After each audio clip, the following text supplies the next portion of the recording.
Qué grandiosa es la puesta del sol, admirable cual amanecer, pero es más grandioso y conmovedor el amor que me tiene el Señor.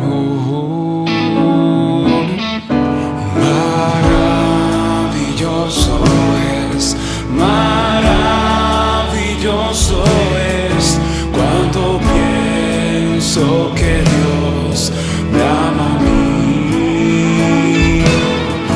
Maravilloso es cuando pienso que Dios me ama a mí. Estimados hermanos de la fe, amigos y todo aquel que es motivado por el Espíritu Santo a escuchar su palabra, les invitamos cordialmente a escuchar el mensaje que Dios tiene preparado para nuestras vidas, la palabra de Dios que nos ayuda a descubrir la voluntad de Dios en nuestras vidas. Siéntanse regocijados de esta gran bendición. Que Dios los continúe bendiciendo, amados hermanos, amigos y conocidos.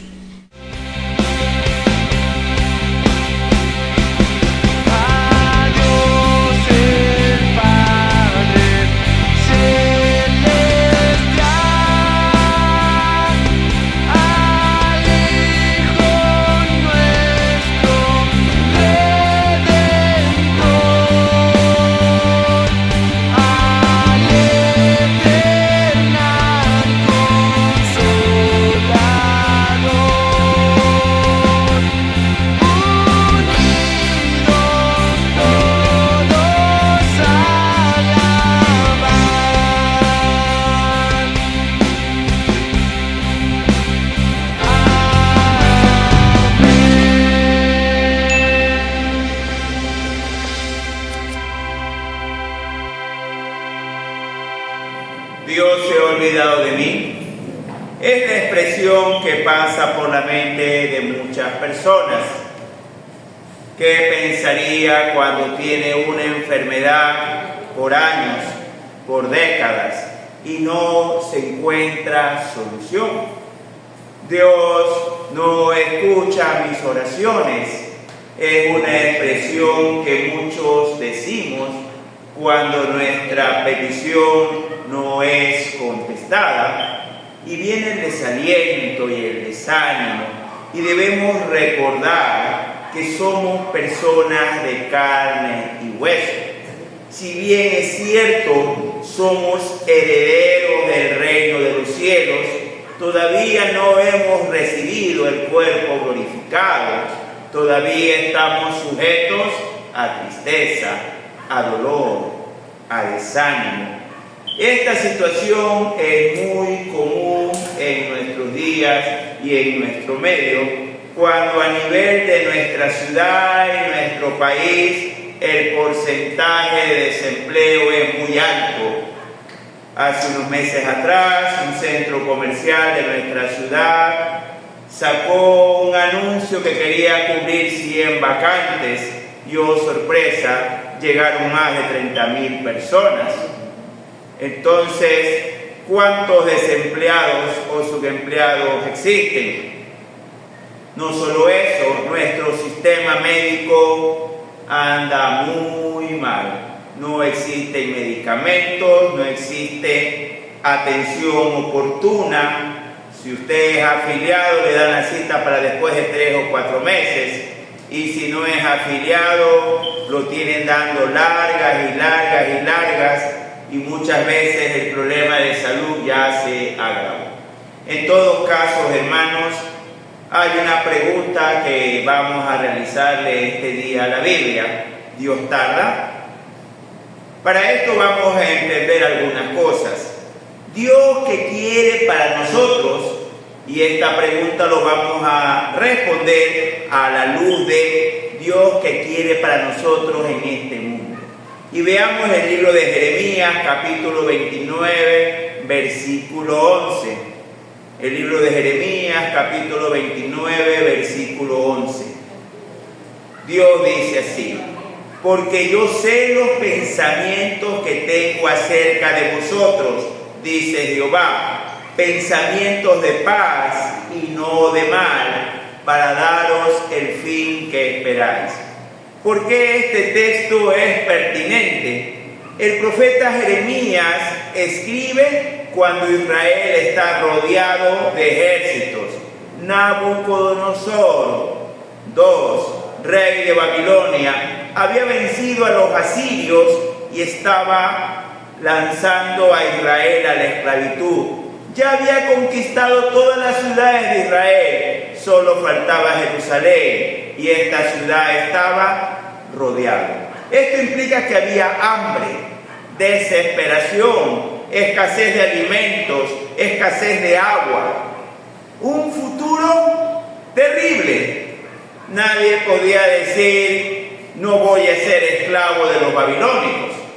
Un futuro terrible. Y Dios le dice a Israel por medio del profeta: yo tengo pensamientos de paz, pensamientos de bien. Y usted podrá decir, ¿cómo puede ser un pensamiento de paz y de bien de Dios para mí, si lo que me espera es ser esclavo? Pero eso dice para nosotros. Veamos el libro de Romanos en el Nuevo Testamento, capítulo 8, versículos 28 y 29. Libro de Romanos, capítulo 8, del 28 al 29. Y sabemos que los que aman a Dios, todas las cosas les ayudan a bien. Y esto es, a los que conforme a su propósito son llamados. Porque a los que antes conoció, también los predestinó para que fuesen hechos conforme a la imagen de su Hijo, para que Él sea el primogénito entre muchos hermanos. Las cosas malas, la enfermedad, el desempleo, el dolor y la tristeza nos ayudan a bien. Y vamos a explicar esto, nos ayudan a bien, con lo que le tocó al pueblo de Israel en los días de Jeremías. El futuro se veía terrible, más allá de terrible. En el momento que Jeremías escribe, estaban pasando por momentos de dolor. Pero ¿qué les sucedió a Israel después que fue hecho esclavo en Babilonia? Ellos armaron una comunidad y les fue muy bien en Babilonia, tanto así cuando 70 años después Zorobabel quería liderar para el regreso de Israel, la mayoría no regresó porque le fue bien. Escúcheme bien, no quisieron regresar porque en esa tierra extraña donde llegaron como esclavos les fue bien. Lo que para nosotros podía parecer una tragedia, en los planes de Dios lo puede usar para una bendición. Muchas veces a nosotros se nos detectan enfermedades y nosotros decimos, Dios se olvidó de mí. Pero por esa enfermedad tú vas a cambiar tu dieta alimenticia, por esa enfermedad vas a cambiar tu hábito de ejercicio, tu consumo de comida chatarra y cola, y vas a mejorar y te va a evitar en tu ancianidad una enfermedad terminal. Porque estas cosas que para nosotros las vemos como mal, Dios las transforma como bien. Y no solo esto, y volvamos al profeta Jeremías. El gran pecado de Israel fue la idolatría. En los tiempos de Jeremías había inmoralidad sexual, había idolatría, pero el pecado que llegó el colmo ante Dios es que habían cogido a los pobres del pueblo como esclavos, a sus mismos hermanos. Imagínese que usted coja a su primo, a su tío como esclavo suyo, con todo el castigo del látigo. Y esto disgustó mucho al Señor, tanto así que Dios lo dice por medio de Jeremías: si quieren ser libres, liberen a sus hermanos. Y ellos los liberaron, pero después se arrepintieron porque ellos querían ganar dinero, porque no querían pagar sueldos, porque tenían esclavos. ¿Y sabe qué pasó con los esclavos? Cuando fueron deportados los israelitas, los pobres de la tierra se quedaron con ella. Es decir, aquel que no quiso ser liberado fue el nuevo dueño de la tierra. Porque aunque parezca que todo es para mal, para perjuicio, en las manos de Dios son para bendición.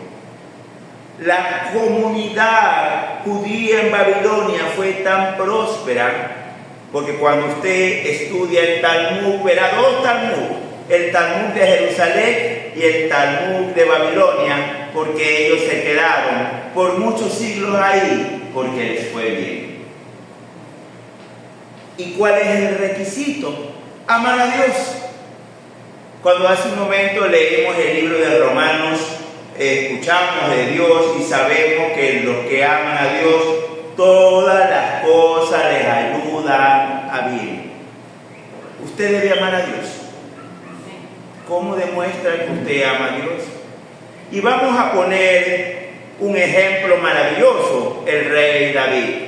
Le va a decir usted, el rey David, un ejemplo maravilloso. ¿Él qué pasaba haciendo cuando estaba laborando? Cuando estaba cuidando ovejas. Pasaba cantando alabanza a Dios. En su corazón se derramaba adorar al Señor.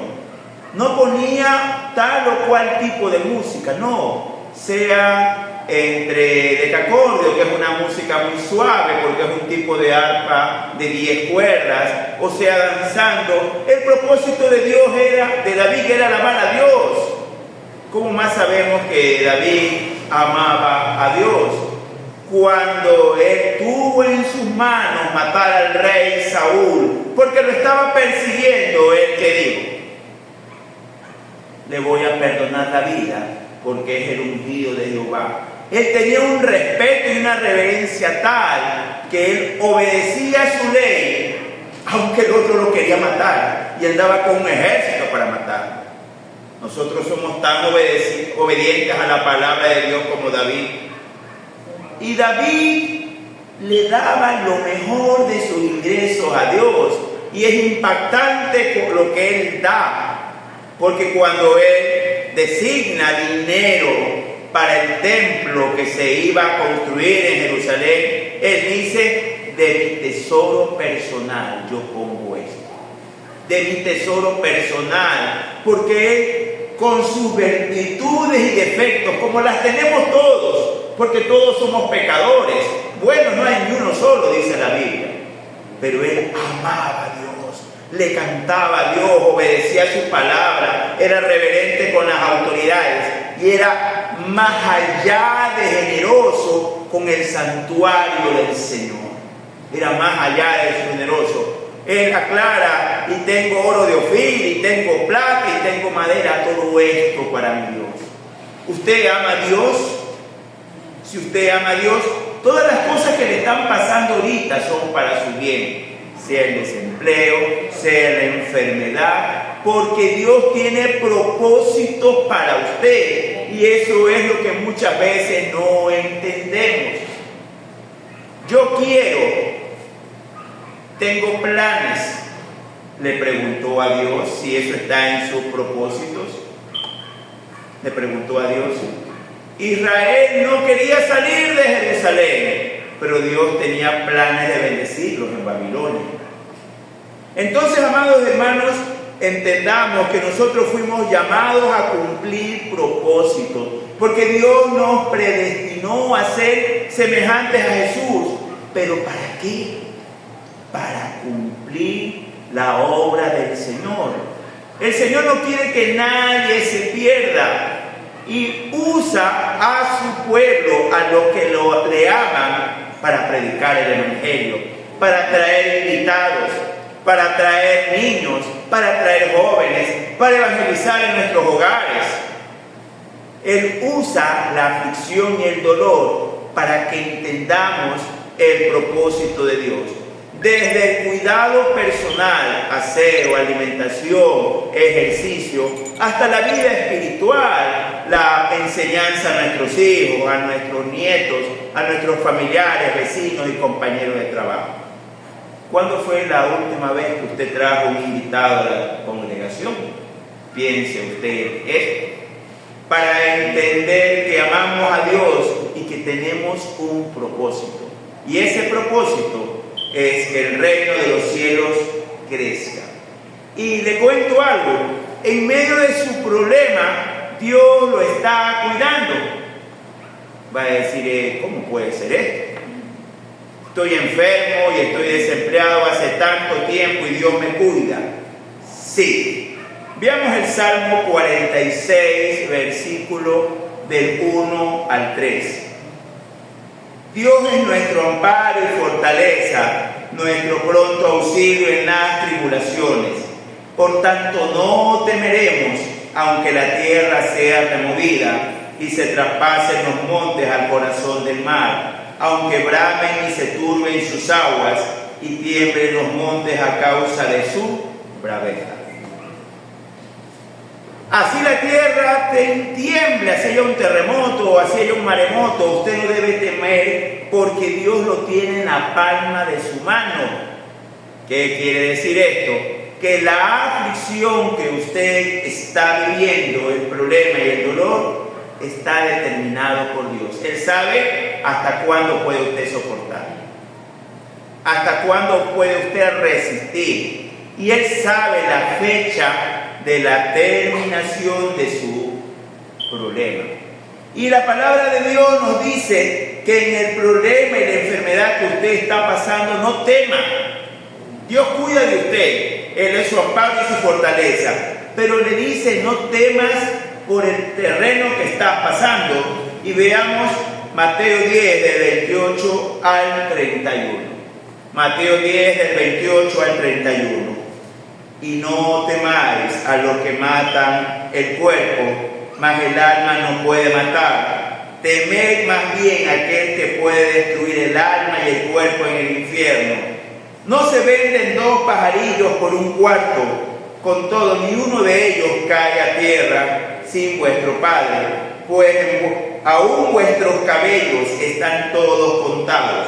Así que no temáis, más valéis vosotros que muchos pajarillos. No tema, amado hermano, por lo que está sucediendo. El Señor tiene contados sus cabellos, Él sabe todo de usted y Él lo va a cuidar como lo ha hecho hasta el día de hoy.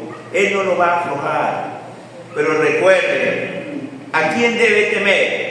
Usted no debe temer a Satanás, no debe temer brujería, no debe temer desempleo ni enfermedad. Usted debe temer a Dios, porque Dios es el único que lo puede enviar al infierno. Y eso lo recalca la Escritura. Temed más bien a aquel que puede destruir el alma y el cuerpo en el infierno. Nuestro temor es a Dios, pero el temor que habla la Biblia no es de estar escondidos bajo la cama comiéndonos las uñas, sino un temor reverente de no fallarle a Él. Nadie lo puede mandar al infierno, solo Dios, porque el juicio solo le pertenece a Él. Cuando Job, el patriarca bíblico que hemos estudiado algunas veces, fue tentado, fue atribulado, pierde todas sus posesiones y mueren sus hijos, la prueba fue permitida por Dios y también el tiempo límite de la prueba.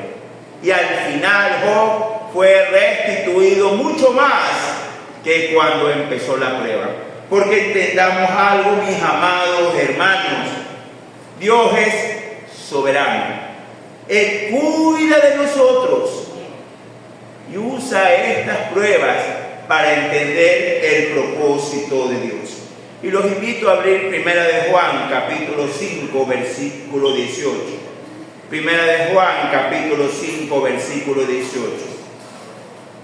Sabemos que todo aquel que ha nacido de Dios no practica el pecado, pues aquel que fue engendrado por Dios le guarda y el maligno no le toca.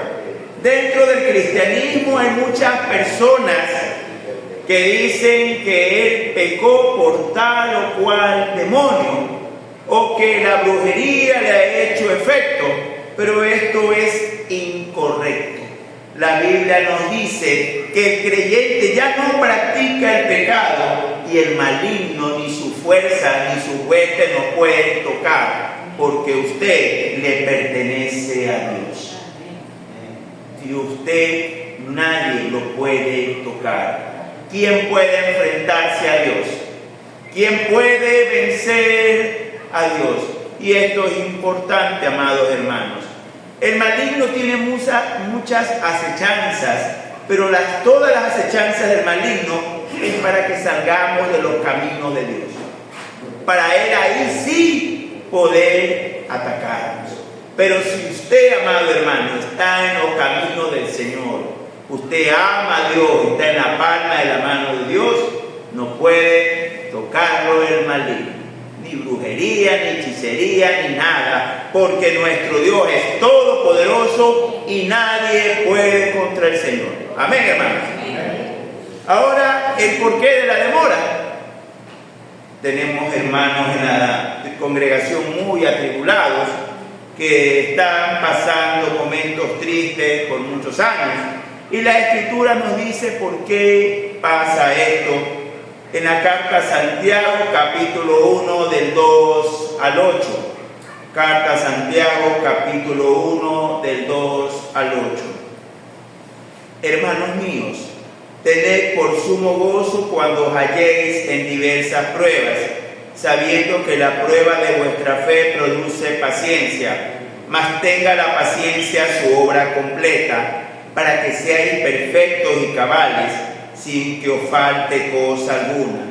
Y si alguno de vosotros tiene falta de sabiduría, pídala a Dios, el cual da a todos abundantemente y sin reproche, y le será dada. Pero pida con fe, no dudando nada, porque el que duda es semejante a la onda del mar, que es arrastrada por el viento y echada de una parte a otra. No piense pues quien tal haga que recibirá cosa alguna del Señor. El hombre de doble ánimo es inconstante en todos sus caminos. Cuando usted esté triste, atribulado, recuerde que se está probando su fe, y esa es la causa de la demora. La Biblia dice, cuando estés pasando por momentos de dolor, estate alegre. Estás dando un examen, y ya que el periodo Costa está acabando el año escolar, está pasando de grado, le están tomando una evaluación. Y esta evaluación es prueba de vuestra fe. No deje de dudar, crea en Dios. Dios lo va a sacar adelante en medio de la tormenta y de la tempestad. Pero esta prueba, este dolor va a producir paciencia. Entonces tiene que haber una obra completa. ¿Y cuál es? No dudar. Porque si usted duda, pasa a ser una persona de doble ánimo que es inconstante en sus caminos. Ya que Dios no me consiguió trabajo, voy a robar. Ya que mi Dios no me consiguió trabajo, voy a vender cerveza. Ya que mi Dios no me concedió trabajo, no me alcanza el dinero, voy a vender droga. Es una persona de doble ánimo. Usted debe definirse y creer que Dios, en medio de la enfermedad, del problema, lo está ayudando, lo está sosteniendo. Y si usted pasa la prueba, sin duda va a obtener lo que está anhelando, sea la sanidad, sea la provisión, sea la unión de su familia. Veamos Gálatas capítulo 4 del 19 al 20. la otra causa por lo cual viene la demora a nuestras oraciones. Prueba de vuestra fe, pero aquí el apóstol Pablo dice otra cosa muy importante. Hijitos míos, por quienes vuelvo a sufrir dolores de parto hasta que Cristo sea formado en vosotros. Quisiera estar con vosotros ahora mismo y cambiar de tono, porque estoy perplejo en cuanto a vosotros. Hasta que Cristo sea formado, nosotros tenemos que parecernos a Jesús. Y Dios va a usar la prueba, la tentación, la tribulación, para que venzamos esas características nuestras que nos impiden parecernos a Jesús. Sea cual sea, mal genio, palabras deshonestas, sea cual sea, el Señor va a usar la tribulación para llamar nuestra atención, para hablarnos. Cambia, moldea, porque nosotros representamos a Jesús. Muchas personas que nos conocen van a decir, y es cristiano, y van a estar atentos a nuestras respuestas, acciones y actitudes. No solo es aprobar una prueba, es nosotros ser moldeados a la semejanza de Jesús. Porque tenemos, mi querido hermano, que esperar en Dios, amando a Dios, haciendo las cosas conforme a su voluntad. Porque tenemos que esperar, y la Biblia nos da los causales para los cuales esperar. El primero está en 2 de Pedro, capítulo 3, versículo 9.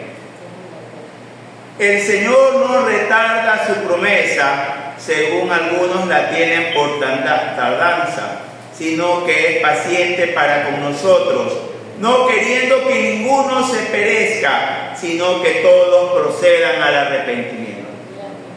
Dios quiere que usted derrote el pecado que lo está asediando, para que alcance la vida eterna. Dios quiere que su primo, su hermano, su hijo se salve. Entonces, Él demora en dar respuesta a nuestras pruebas para ver si nos arrepentimos. Para ver si nuestros seres queridos en medio de la tribulación se arrepienten. Porque lo más importante no son los bienes de este mundo, sino la vida eterna. Entonces, ¿por qué tenemos que esperar en Dios? Para alcanzar la vida eterna. Para que nosotros, nuestros hijos, hijas, nietos se arrepientan de sus pecados. He visto muchos hijos doblegarse ante el Señor y arrepentirse cuando ven a papá y mamá en la cama de un hospital. Por eso muchas veces viene la tribulación. Por la dureza de nuestro corazón no hemos arrepentido y viene el dolor para que nosotros y nuestros seres queridos busquemos del Señor. ¿Para qué más retarda su promesa? Mateo 25, 23. Su Señor le dijo: bien, buen siervo y fiel, sobre poco has sido fiel, sobre mucho te pondré, entra en el gozo de tu Señor. Es fácil ser fiel a Dios cuando todo está bien. Tiene salud, tiene trabajo, su familia está bien, no le falta el alimento, no le falta la ropa. ¿Dónde está la fidelidad al Señor? Pero cuando las cosas están mal, cuando hay enfermedad, estrechez económica, deuda y problemas, debemos ser fieles al Señor. Y el día del juicio, a usted que me está escuchando, Dios le va a decir: buen siervo fiel, sobre poco has sido fiel, sobre mucho te pondré. Y a la luz de este texto, yo le quisiera preguntar: ¿vale la pena esperar en el Señor? ¿Vale la pena esperar en el Señor?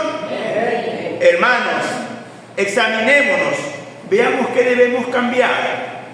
Si esta tentación, tribulación o problema es para mejorar nuestros hábitos alimenticios, hábitos de ejercitarnos físicamente, hábitos de estudio, hábitos de trabajo, si tenemos que arrepentirnos de algún pecado, para aprobar la prueba, aprobar el examen, y nosotros en el día del juicio ser tenidos por dignos de entrada en el gozo de nuestro Señor. Amén, hermanos.